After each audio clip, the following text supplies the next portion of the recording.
யாருக்கு வாக்களிக்க கூடாது என்பது தெளிவாகவே சொல்லிவிடலாம். மதவாதத்திற்கு வாக்களிக்க கூடாது. மதவாதத்தால் இந்த நாட்டில் நாம் அடைந்த இன்னல்களும் துயரங்களும் கொடுமைகளும் எக்கச்சக்கமானவை. அதனால் தான் மதவாதம் வேண்டாம் என்று சொல்லுகிறோம். மதவாதம் ஏன் வேண்டாம் என்பதை வலியுறுத்தி வாக்கு செலுத்துகிற வாக்காளர்களை நோக்கி எக்கச்சக்கமான தலைமைகள் நம்முடைய நாட்டிலே பேசிக் கொண்டிருக்கிறார்கள்.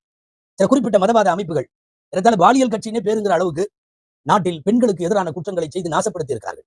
ஒரு 6-7 வயது சிறுமி ஆசிஃபா போன்ற சிறுமிகளில் இருந்து கிழவிகளை கூட விட்டு வைக்கவில்லை என்பது இந்தியாவினுடைய மிகப்பெரிய அசிங்கம்.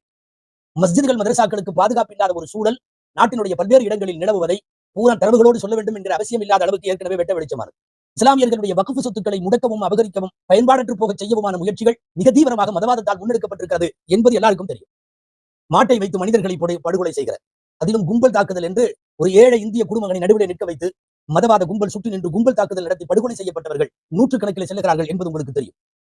இஸ்லாமியர்களை மாத்திரம் குறிவைத்து அவர்களின் வீடுகள், அவர்களின் வணிக தலங்கள், அவர்களினுடைய மஸ்ஜிதுகள் என்று சில குறிப்பிட்ட இந்தியாவின் மாநிலங்களில் எப்போதும் புல்டோசர் தயார் நிலையில் இருப்பது இந்த நாட்டினுடைய மதவாதத்தினுடைய சாபக்கேடு.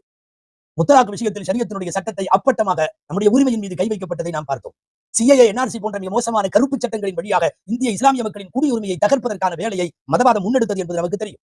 பொதுச்சிவில் சட்டத்தை நாடு முழுவதும் அமல்படுத்துவோம் என்று சொல்லுகிற மதவாதத்தினுடைய ஓங்காரம், அந்த குரல் வீரியம் பெற்று வருவதும் உங்களுக்கு தெரியும்.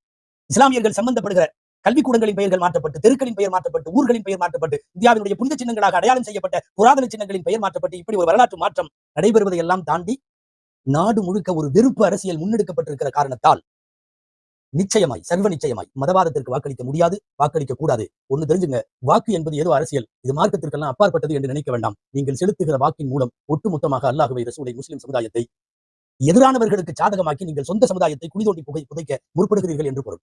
எனவே மதவாதத்திற்கும் அவர்களின் துணை போபவர்களுக்கும் அவர்களோடு ஒத்துப்போகிறவர்களுக்கும் வாக்களிக்க வேண்டாம் என்று வேண்டுகோள் வைக்க நாட்டில் எல்லாரும் கடமைப்பட்டிருக்கிறார்கள்.